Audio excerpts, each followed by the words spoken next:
Hello everyone, আমি ready হয়ে গেছি, সঙ্গে মা বাপি দুজনেই রেডি হয়ে গেছে। রেডি হয়ে আমরা অবশ্য বেরিয়েই পড়েছি। তোমরা গেস করো তো আমরা কোথায় যাচ্ছি। অনেক দিন ধরেই বলছিলাম যে যাচ্ছি যাচ্ছি যাচ্ছি, কিন্তু যাওয়ার হচ্ছে না, ডেটটাই আসছে না যে আমরা কবে যাব আর কি, ওই ডেটটা আমরা কবে ফেলবো।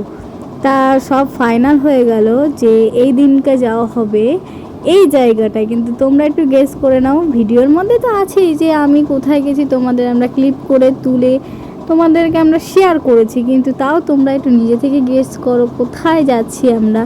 তা যাই হোক আর কি, শেষমেশ কাঁচাপাড়া স্টেশনে পৌঁছে গেলাম, যেটা আর কি আমার নিজের শহর। আমি গর্ব করি আমার কাঁচাপাড়া স্টেশন মানে কাঁচাপাড়া জায়গাটাকে নিয়ে।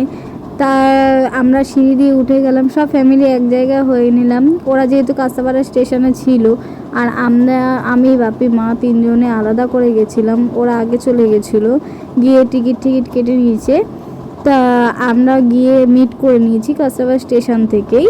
তারপর আমরা দেখতে হলো যে আমাদের ট্রেনটা কোন দিকে আসবে, একে দুয়ে তিনে কোন দিকে আসবে। আমরা যেহেতু নৈহাটির থেকে ট্রেনটা ধরেছি, সেই নৈহাটিতে নেমে কাঁচাপাড়া থেকে নৈহাটিতে গিয়ে নৈহাটিতে নেমে আমরা দেখছিলাম আমাদের ট্রেনটা কোন নম্বরে আসছিল। সেই নম্বরে আমরা পৌঁছে গিয়ে আমাদের যেই ট্রেনটা গৌড় এক্সপ্রেস, ওই গৌড় এক্সপ্রেস ঢুকে গেল। আমরা যেতে না যেতে কিছুক্ষণ বাদে, মানে বেশিক্ষণ ওয়েট করতে হয়নি, 5 মিনিটের মধ্যে ট্রেন ঢুকে গেছিলো।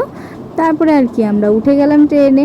উঠে গিয়ে নিজেদের সিট নাম্বার নিজেদের ব্যাগপত্র রেখে দিলাম, রেখে দিয়ে শেষমেশ আমরা পৌঁছে গেছি রামপুরহাট স্টেশন। তাহলে তোমরা গেস করতে পেরেছো আমরা কোথায় যাচ্ছি।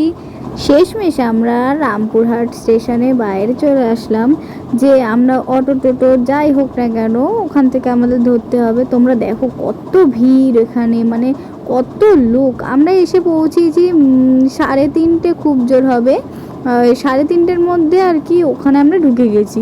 তারপরে কিছুক্ষণ দাঁড়িয়ে থেকে অটো টোটো যাই হোক না কেন খোঁজ করছিলাম, যেহেতু আমরা 10 জন ছিলাম ফ্যামিলি মেম্বার, খুঁজে পাচ্ছিলাম না ঠিক মতন টোটো অটো, যাই হোক তার জন্য আমাদের একটু লেট হয়ে গেছে।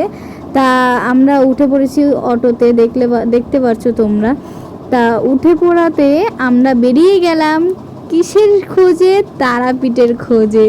কাকে দর্শন করতে গেছি, মাকে দর্শন করতে গেছি, যার জন্য আমরা এতদিন ওয়েট করেছি যে আমরা কবে যেতে পারবো, মায়ের দর্শন সামনে থেকে কবে দেখতে পারবো। তা আমরা মায়ের গেটটা পার করে ফেললাম।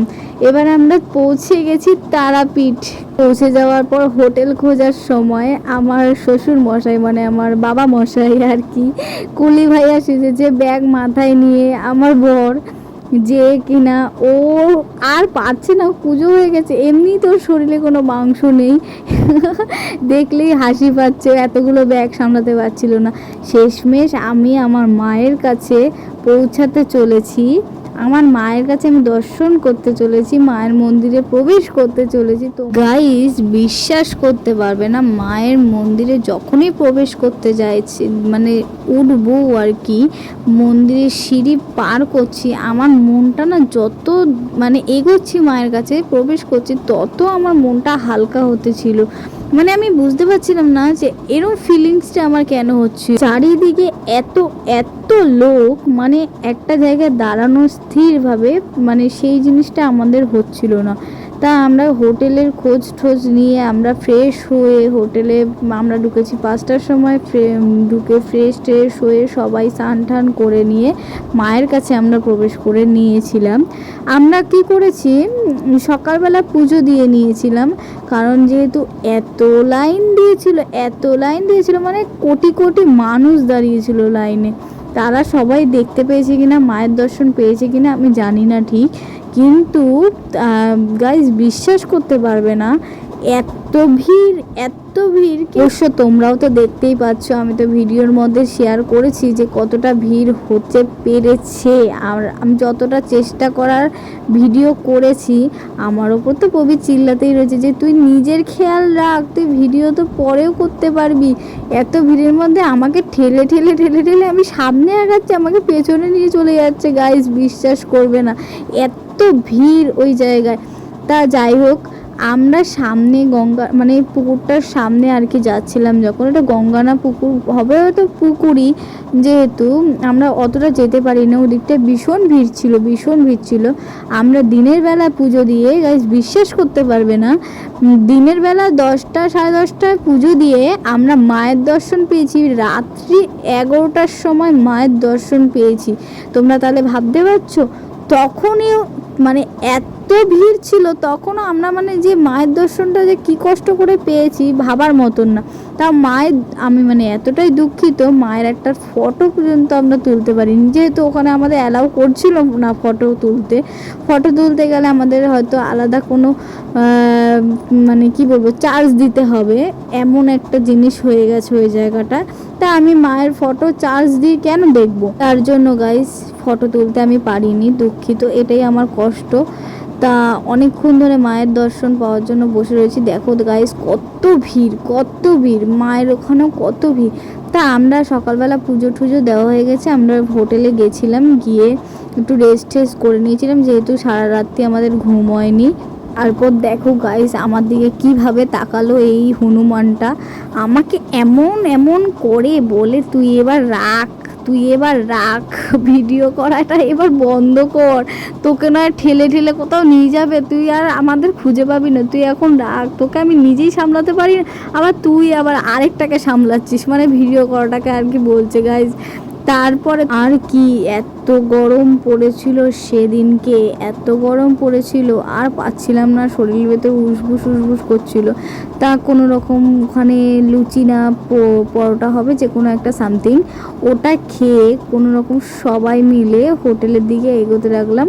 হোটেলে পৌঁছে গিয়ে একটু রেস্ট করে নিয়ে আমরা রেডি হয়ে গেলাম বিকেলের জন্য গাইজ। বিকেলে আমরা অনেক জায়গা ঘোরা বাকি ছিল, তা আমরা সবাই মিলে রেডি হয়ে গেলাম। এটা হলো হচ্ছে আমার ছোট্ট ভাই, এটা হলো হচ্ছে আমার মামুনি, তাই পরিচয় করে দিচ্ছিলাম তোমাদের সাথে। এটা হলো হচ্ছে আমার শ্বশুর মশাই, মানে আমার ফাদার ইন ল। তারপর আমার হাজবেন্ড মানে হবু হাজবেন্ড আমায় হাই করছে, তাও করলো যে এটাই আমার কাছে অনেক। ও আমার সাথে কোনো না ভিডিও করতে চায় না, আমার সাথে কোনো কিছু করতে চায় না, নিজেও কোনো কিছু করতে চায় না, আমার সাথে তো করা দূরের কথা, ও নিজেও কোনো ভিডিও বানাতে চায় না, লজ্জা পায়, জানি না কেন। তা শেষমেশ আমার বাপি মার সাথেও পরিচয় করে দিলাম। আমরা একটা টোটোতে উঠে গেছি গাইস, ওরা একটা টোটোতে, আমরা মেয়েরা একটা টোটোতে উঠে গিয়ে ওরা আলাদা হয়ে গেছে, যেহেতু একটা টোটোতে 10 জন হবে না, তা আমরা 5 জন একটা টোটোতে উঠেছিলাম। আরেকটা টোটোতে উঠেছিল যে আমার বাবা, প্রবীর ভাই আর দাদু, এরা উঠেছিল, আর স্বপন যেটু উঠে গেছিলো আমাদের টোটোটায়। গাইস যা মজা করেছি আমরা বলার মতন না, বিভৎস আনন্দ হয়েছে আমাদের। তোমরাও চাইলে ফ্যামিলিকে নিয়ে গিয়ে এই জায়গাটা দিয়ে মায়ের দর্শন করে মায়ের দুনিয়াতে ঘুরে এসো একবার গিয়ে, তোমরাও খুব মজা পাবে। পুরো গ্রাম্য অঞ্চল, আমরা যেহেতু শহরের দিকে থাকি, গ্রামে গিয়ে গ্রামের দর্শন উফ জাস্ট বিউটিফুল। তোমরাও গাইস যাও, গিয়ে একবার মায়ের দর্শন করে এসো। তা আমরা বিকেলবেলা ঘুরতে বেরিয়ে গেছিলাম, হবে হয়তো খুব জোর হলে 4টে সাড়ে 4টে নাগাদই বেরিয়ে গেছিলাম। সবার প্রথমে আমরা গেছিলাম মায়াপুরে যেই কৃষ্ণের মন্দির আছে, স্কন মন্দির, আমরা সেই মন্দিরে প্রবেশ করেছি। যেহেতু ভেতরে কোথাও মানে কোনো জায়গাতেই ভেতরে ছবি কোনো কিছুতে অ্যালাউ নেই, তাই আমি ভিডিওটা করতে পারিনি সেরকমভাবে, ছবিও তুলে তোমাদের সাথে শেয়ার করতে পারিনি, যতটুকু পেরেছি বাইরের দিয়ে করেছি। তা তোমরা দেখে নাও, খুব সুন্দর জায়গা, বিশ্বাস করবে না, ভীষণ সুন্দর জায়গা। তারাপীঠে গেলে এই জায়গাটায় যেতে কেউ ভুলো না, অবশ্যই যেও। তারাপীঠ থেকে খুব জোর হলে 10-15 মিনিটের রাস্তা, তোমরা চাইলে যেতে পারো, খুব সুন্দর জায়গা। অনেকেই বলে যে তারাপীঠের ভেতরে শুধু মায়ের দর্শন ছাড়া আর কিছু ঘোরার জায়গা নেই, কিন্তু না, এটা একদমই ভুল কথা, একদম বলতে খুবই ভুল কথা। কারণ কি, আমরা ঘুরে মানে শেষ করতে পারছিলাম না ঘোরার জায়গা, আরও থাকলে হয়তো আরেকটা দিন থাকলে হয়তো আমরা পুরো ঘোরাটা কমপ্লিট করতে পারতাম। অবশ্য যতটুকু ঘুরেছি, মানে আমরা 2 দিনের জন্য গেছিলাম, এই দুদিনের জন্য আমরা একটা দিনও বাড়িতে বসতে পারিনি। আমরা যত জায়গা ছিল তত জায়গায় ঘুরেছি। দেখে নাও গাইস, বাইরেটা আমি উপর দিয়ে যেহেতু মানে মন্দিরের ওপর দিয়ে পুরো জায়গাটা দেখালাম, এত দারুণ জায়গা। আমি ভেতরে ঢুকতে না ঢুকতেই আমাকে বলা হচ্ছিল যে ভিডিও করা চলবে না। তা আমি যেটুকানি হোক একটু বলে টলে কষ্ট করে ভিডিওটা করেছিলাম। তো আরও যে কটা মন্দির দেখেছি, যা দেখেছি ওগুলো তো একদমই ভিডিও করতে দেয়নি, যেহেতু পুরো বাইরে থেকেই বারণ করা হয়েছে, এই জন্য আমি করতে পারিনি। তারপর আর কি হোটেলে চলে এসেছি সন্ধ্যার পরে। হোটেলে এসে একটুখানি ইয়ার্কি মারা হচ্ছে, সবাই সবার সাথে ইয়ার্কি মারছিলাম। মারার পরে শেষমেশ গিয়ে মায়ের কাছে যাওয়ার সময় হয়ে গেছিলো। মায়ের কাছে গিয়ে মায়ের দর্শনটা দূর থেকে তোমাদেরকেও করালাম, আমরা দূর থেকে করেছিলাম, কিন্তু রাত্রির 11টায় গিয়ে মায়ের দর্শন মায়ের সামনের থেকে করে এসেছি। এতটাই ভিড় ছিল যে তখন আমরা ব্রাহ্মণকে বলে কোনো রকম ভেতর থেকে গিয়ে আমরা মায়ের দর্শন করতে পেরেছি। কিন্তু তোমাদের কাছে আমি আমার মায়ের সোজাসুজি মুখটা শেয়ার করতে পারলাম না, কারণ এতটাই ভিড়। আমি ফোন বের করতে খুব একটা রিস্ক পাচ্ছিলাম না। ভেতর থেকেও না করছিল আমায় যে ফোনটা তুমি বন্ধ করো, এটা চালাতে মানা করছিল। অবশ্য আমারও সেটা করা উচিত হয়নি। আজকের জন্য আমি এইটুখানি ভিডিও তোমাদের সাথে শেয়ার করলাম। তোমরা সবাই ভালো থেকো, টাটা।